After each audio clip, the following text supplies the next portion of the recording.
On vous souhaite la bienvenue à ericlatour.com. L'émission d'hier, c'était le maire Miroslav Smereka qui nous rappelait ses souvenirs du Grand Verglas. Aujourd'hui, on reçoit Fernand Croisetière. Il était directeur de la polyvalente Armaresco, qui est devenu un méga centre d'hébergement. Et notre premier invité, c'est l'actuel chef des pompiers à Saint-Jean, mais il était à Brossard au moment de la crise du verglas. On vous rappelle ses bons souvenirs.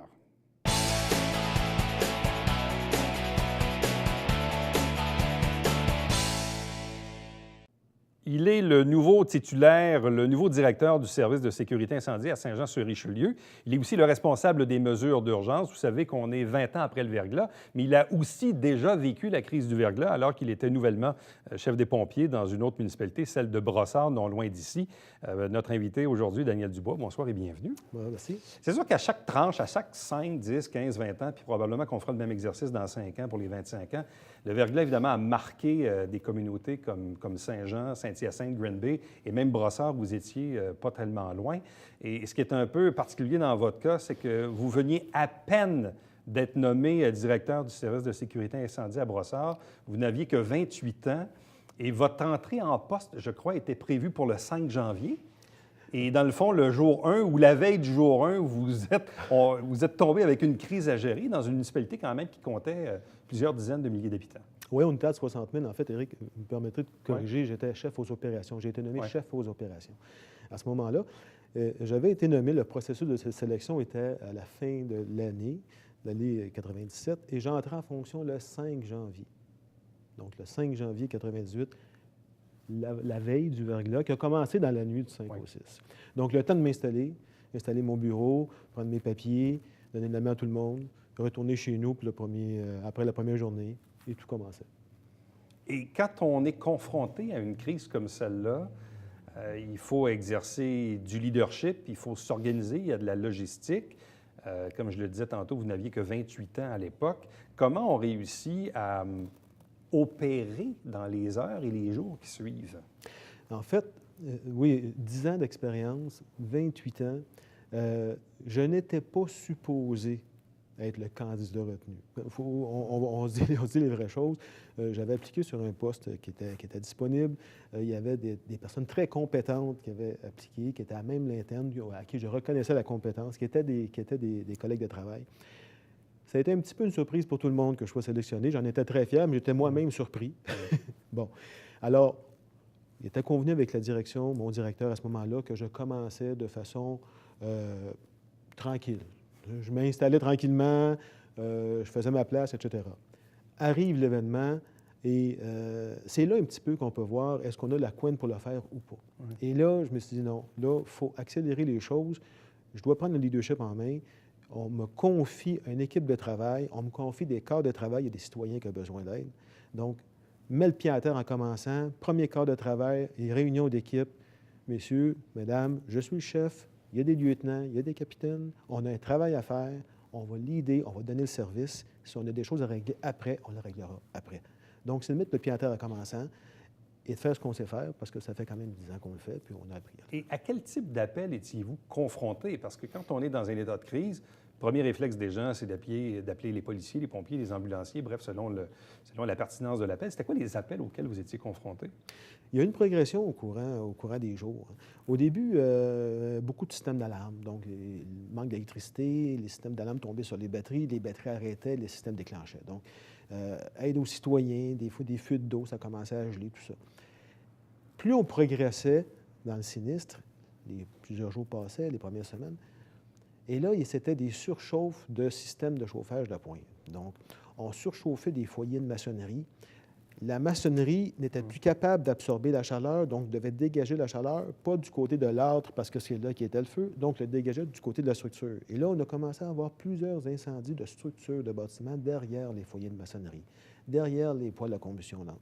Donc, on a vu ça venir après la première semaine et demie.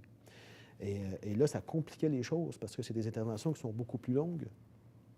Donc là, le personnel était engagé et on avait des appels en attente constamment, des 5, 6, 7, 10 appels en attente. Donc, quand on dit on reçoit un appel d'urgence, c'est qu'on est obligé de dire à la centrale, attendre, mais aller dans la liste des priorités, on ne peut pas être là parce qu'il n'y a plus de ressources, ni nous, ni les voisins. Tout le monde est pris. Donc, c'était assez particulier. Bon. Dans la gestion des ressources humaines, parce que moi, j'étais journaliste à l'époque à la radio, ma conjointe était infirmière, les pompiers sont des pompiers, mais on a tous des familles, des conjoints, des conjointes, des enfants. Bref, donc nous-mêmes, on est sinistrés. Nous-mêmes, on a des inquiétudes par rapport à nos enfants, à notre maison. Bref, de quelle façon est-ce qu'on réussit à dire, oui, mais écoutez, là, vous êtes pompier, vous devez répondre aux appels, mais quand on est nous-mêmes sinistrés, devient un peu comme, on est un peu comme sur les deux côtés, là. Quand on commence, ce qu'on a pris, nous, comme truc, ce qu'on a fait, ce que j'ai fait personnellement, c'est qu'au début de chaque quart de travail, et j'étais attitré sur les quarts de travail de nuit.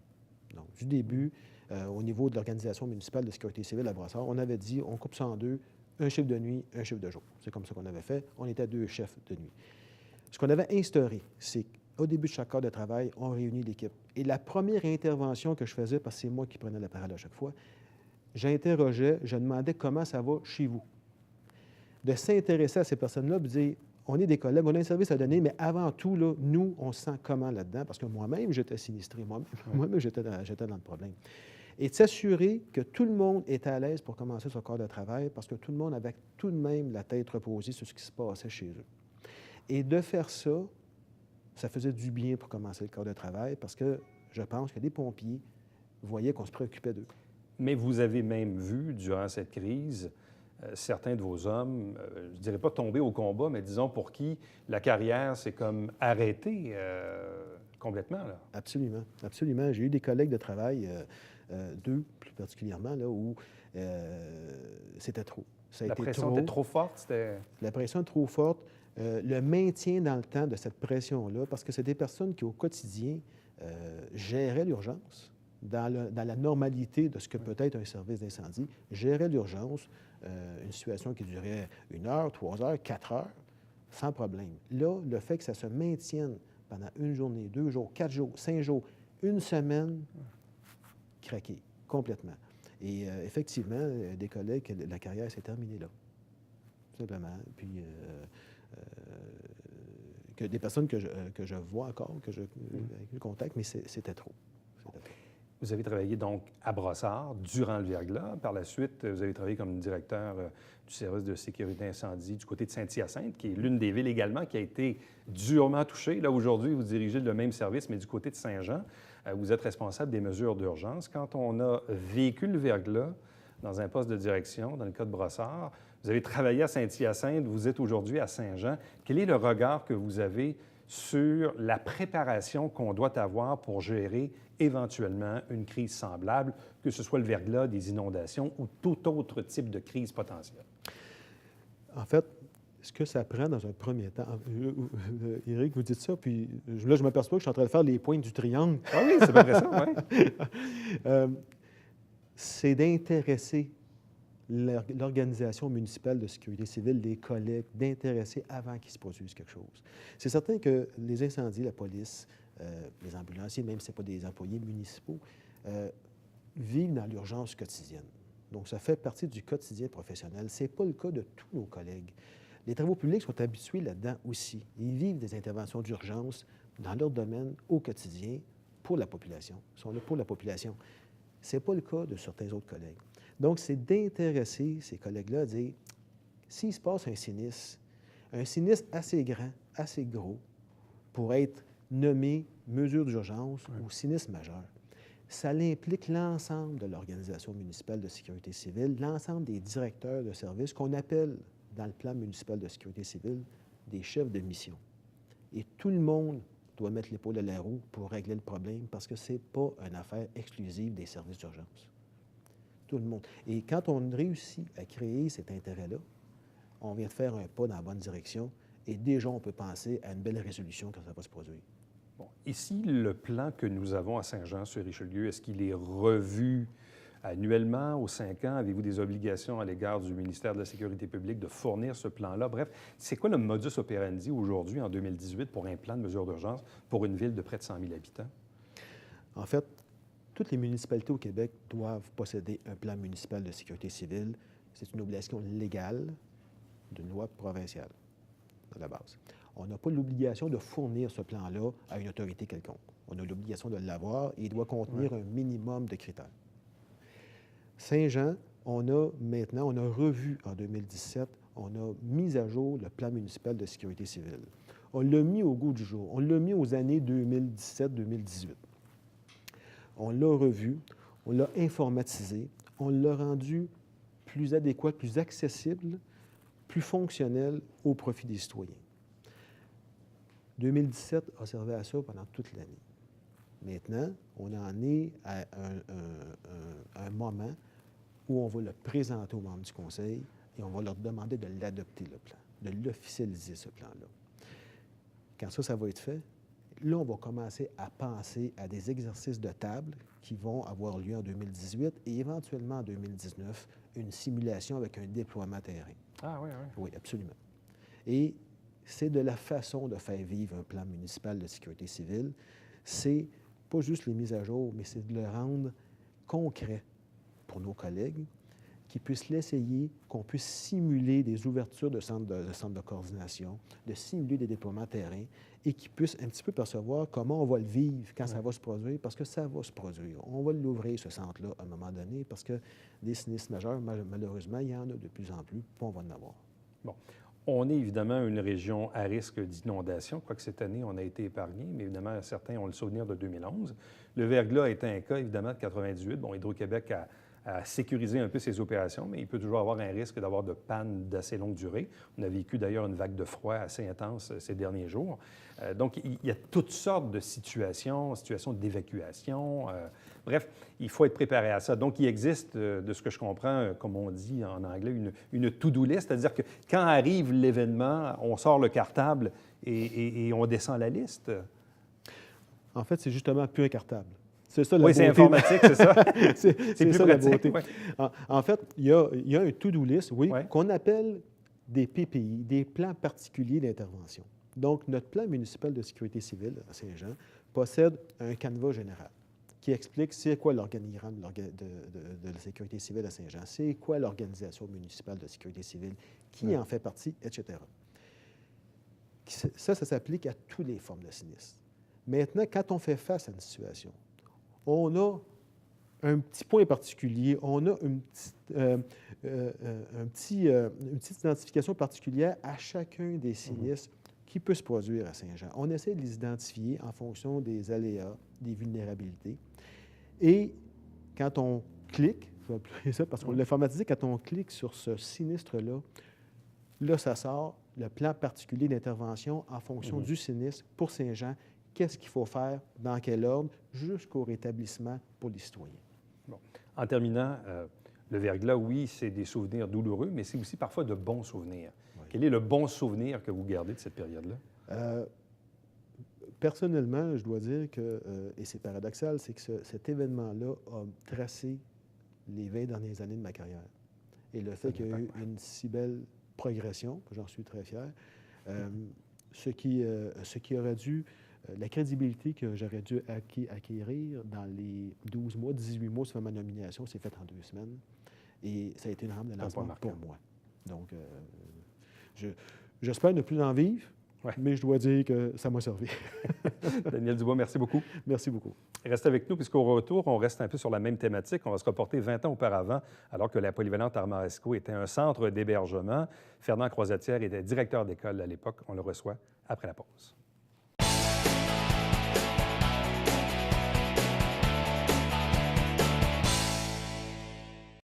Mesdames et messieurs, bonjour et bienvenue à la Justice entre nous. Mon nom est Serge.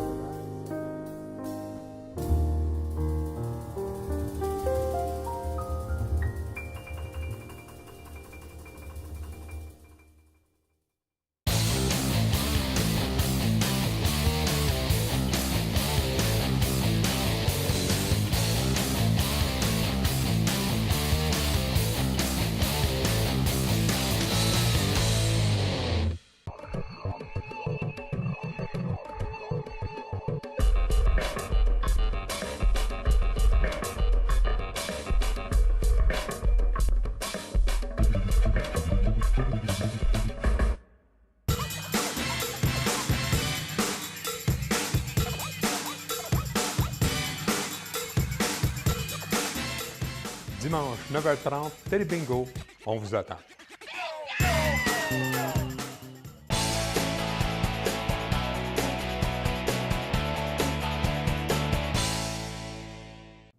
Pour plusieurs, parmi les moments marquants des 20 ans du Verglas, c'est évidemment ceux qui ont vécu le centre d'hébergement qui était devenu la polyvalente Armand-Racicot à Saint-Jean-sur-Richelieu. Il était directeur de la polyvalente en 98 et il a eu aussi donc à chapeauter ce centre d'hébergement temporaire. Fernand Croisetière, bonsoir, bienvenue. Bonsoir. 5 ans, 10 ans, 15 ans, 20 ans après, on ne peut pas faire autrement toujours que de se rappeler cet événement-là, surtout quand on a joué aussi un rôle de premier plan, bien malgré nous, parce que la crise arrive, bon, il faut faire quelque chose. La polyvalente est quand même un grand bâtiment.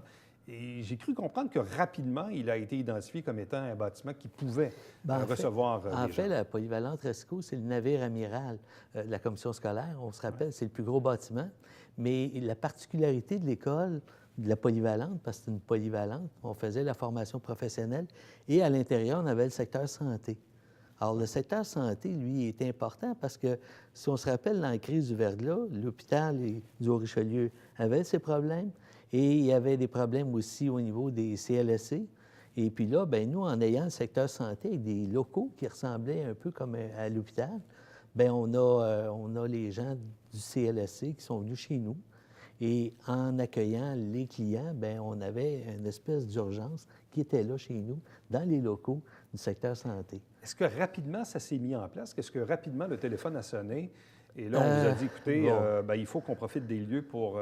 En fait, quand on a eu une première rencontre avec les autorités de la police, d'Hydro-Québec et de la municipalité et de la commission scolaire, la réunion s'est faite à l'Hôtel de Ville. Tout de suite, on a eu l'information que le système, tout le système hydroélectrique est en train de chuter. Et il nous disait, là, c'est une question d'heure, pas une question de jour, c'est une question d'heure. Fait qu'on réquisitionne ton école, on s'en va chez vous, et puis là, tu rouvres les portes, puis là, on se rappelle qu'on est au retour des vacances de Noël. Fait que là, on se revire Saint-Dicenne, comme on dit, puis... on rouvre les portes, puis là, il faut mobiliser le monde parce que le contrat qu'on avait, nous autres, à la commission scolaire, c'est d'héberger les gens, mais c'est de s'occuper de l'entretien du bâtiment. L'animation, ça ne nous revenait pas à nous, ça revenait à la municipalité, avec l'équipe du service des loisirs. C'est eux qui ont pris en charge l'animation, l'accueil, le registre là, des gens qui étaient chez nous. Et nous, bien, notre rôle, c'était d'ouvrir les portes, nettoyer, entretenir. Et si on se souvient, là, on avait un garage en arrière. Bien là, on avait mis les animaux dans ce secteur-là. Alors, les gens qui ne voulaient pas sortir, bien, parce qu'il y avait des animaux, sont venus chez nous. Puis on avait un garage avec des cages, puis on avait tous les services pour pouvoir accueillir les animaux et les propriétaires qui avaient besoin de ces animaux-là pour au niveau affectif. Fait que c'est un peu ça. La polyvalente, c'est un garage où il y avait les animaux, il y avait l'école où on avait les gens qui habitaient là, et on avait l'urgence qui était dans les locaux du secteur santé. Le maire Miroslav Smerica nous disait dans une autre entrevue que, bon, au début, on a hébergé quoi, le premier soir, 50 personnes? C'est arrivé assez rapidement. Puis après ça, le lendemain, 150, puis après ça, on est passé à 2000. C'est comme si, en l'espace de 3 jours, là, le contexte a changé. Oui. En fait, quand ils ont annoncé que l'école serait une place d'accueil, bien, les blocs en entour de la polyvalente, là, c'est pas long qu'eux autres, ils en ont perdu de l'électricité. Alors, ils sont tous arrivés chez nous, là, même avant qu'on dise on est ouvert, là, ils étaient déjà à la porte. Fait que ça a commencé rapidement. Bon, assez qu'on n'a pas eu de lit là, pour les installer. On a commencé avec des matelas par terre. Et puis là, on a commencé là, graduellement, mais les lits sont arrivés assez tard après. Là. Comment ça se passait à l'intérieur? Parce que là, quand on a 2000 personnes qui vivent là-dedans, qui mangent, qui dorment, qui s'agitent un peu, qui perturbent dans certains cas, bref... Comment ça se déroulait à l'intérieur? C'était une grosse société, mais entre 4 murs à peu près. Là. C'est comme ça que je l'ai vécu. Il y a toutes sortes de monde qui arrivent là. Il y a des personnes fragiles, il y a des personnes âgées, il y a des gens qui ont des problèmes de santé mentale, il y a des familles, il y a des pères, des mères avec des jeunes enfants. Alors, il fallait se revirer de bord, organiser, faire des horaires avec les gens du service des loisirs. On avait des soucis. Le premier souci, c'est d'essayer de protéger les familles, les mettre ensemble pour que les enfants puissent avoir, eux autres, là, une certaine quiétude. Après ça, mais l'autre problème, c'est que quand, comme toute société, on a des gens là, qui sont fins, puis il y en a qui sont moins fins. Fait qu'il faut gérer ça aussi. Fait que la police était là, mais à un moment donné, les services policiers, il a fallu qu'ils gèrent la ville parce que là, c'est dans la ville qu'il y avait des problèmes. Fait que là, c'est là qu'on a fait appel aux militaires. Puis là, les militaires sont arrivés dans l'école, mais ils sont Est-ce arrivés... que ça a calmé le jeu un peu? Ça a calmé le jeu. Oui, ils patrouillaient, puis ça rassurait les gens. Après ça, on a eu les gens du CLSC qui sont venus d'ailleurs, des autres municipalités, des autres CLSC, qui sont venus parce qu'on avait des gens, là, principalement en santé mentale, qui avaient besoin d'aide. Et comment on arrive à nourrir 2000 personnes matin, midi, soir? C'est le défi, ça. Chez nous, on était chanceux. On avait des poêles, l'installation au gaz. Ça fait que, bon, pour pouvoir produire, on pouvait produire, mais c'était pas ça le but. Le but, c'était de faire affaire à une firme qui arrive avec ça, c'est déjà préparé et on réchauffe chez nous. C'est comme ça qu'on l'a géré. Ah ouais. Fait que tu as des concessionnaires. On se rappelle, dans le temps, là, il y avait M. Bissonnette là, qui avait pris notre école en charge. Puis on lui donnait là, les quantités, puis lui s'arrangeait. Là, écoute, il se promenait, là, puis quand il voyait une vanne passer avec des aliments, il l'arrêtait, puis il l'achetait. Tout aussi simple que ça. OK. Il y avait des gens... C'est là, un peu comme le Far West. C'est à peu près ça. Ouais. Il n'y avait pas de revolver pour arrêter Ouais, la c'est vanne, ça. mais il achetait la vanne. Il disait, dis-moi ton prix, là, une vanne de poisson. Là. Il achetait ça, il amenait ça chez Irène de sa 9e, là, dans le temps. Et puis là, il transformait ça, puis il arrivait chez nous là, avec...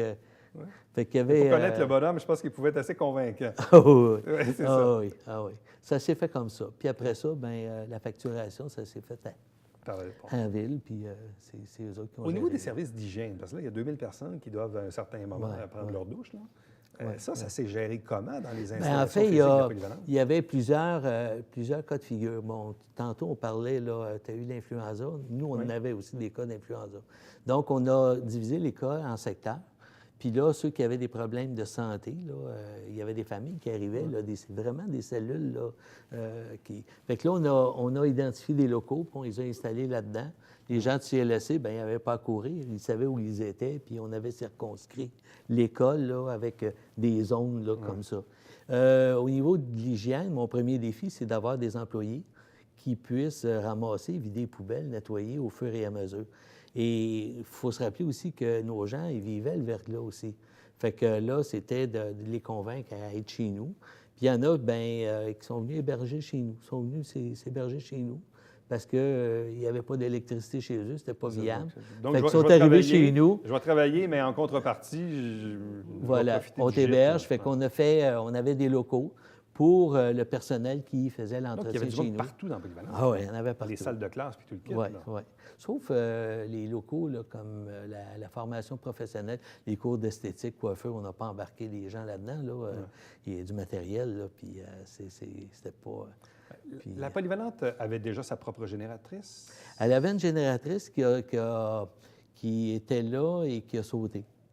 Parce que quand on a fait on fait des exercices là, à toutes les semaines, la génératrice part, puis on l'entretient, mais à un moment donné, là, quand c'est arrivé le verglas, c'était trop demandant pour la machine et les pièces n'existaient plus. Fait, la première affaire qui a sauté, c'est la pompe qui servait à pomper le diesel pour nourrir, alimenter ça. À un moment donné, on avait des gens avec un casseau qui versait le fioul là, pour l'alimenter. Puis Pas qu'elle arrête. Là. il a fallu faire fabriquer la pièce.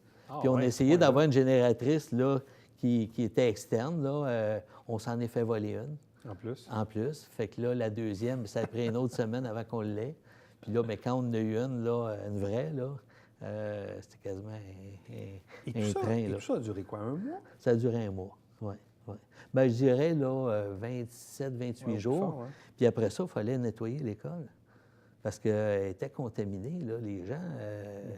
Tu sais, c'est ça. Puis les loisirs, c'était assez extraordinaire. Les services des loisirs ont organisé des autobus pour que les gens aillent laver le linge à Montréal. L'hélicoptère des joueurs du Canadien, c'est arrivé dans le cours. Ils ont joué au hockey dehors, ça a de la glace. Il y en avait de la glace. Fait que c'était une belle expérience. Tu sais. Pour vous, quel est le pire et le meilleur souvenir de cette crise-là à la Polyvalente? Je dirais, le pire, c'est que, bon, une fois que c'est fini, là, il faut rattraper les études des élèves. Ouais. Puis ça, bien, le défi est là, puis le ministère, bien, il y a quand même une...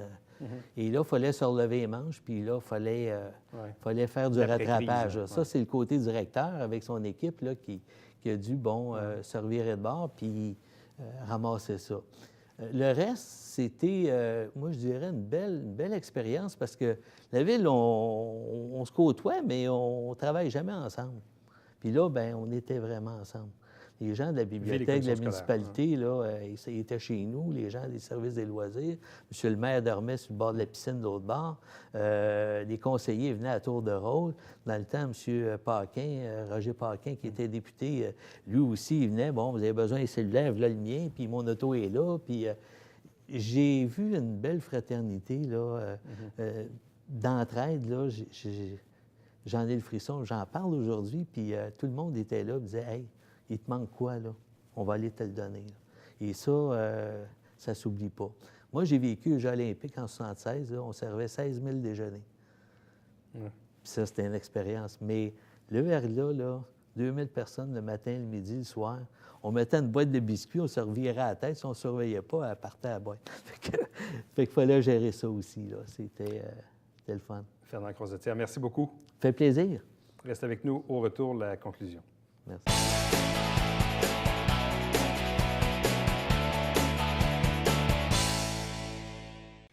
On vous rappelle que le stationnement de nuit est interdit à Saint-Jean lorsqu'il y a déneigement. Il est de votre intérêt et c'est à vous de vous renseigner via, évidemment, Facebook, par texto ou par d'autres moyens pour savoir s'il y a interdiction ou non. On vous rappelle qu'à chaque semaine, le conseil municipal, nous, on a une émission ici à Saint-Jean-sur-Richelieu où on vous résume les travaux du conseil et chaque dimanche matin, 9h30, c'est le Télébingo avec toujours 4 000 $ en prix. À demain. Bye-bye.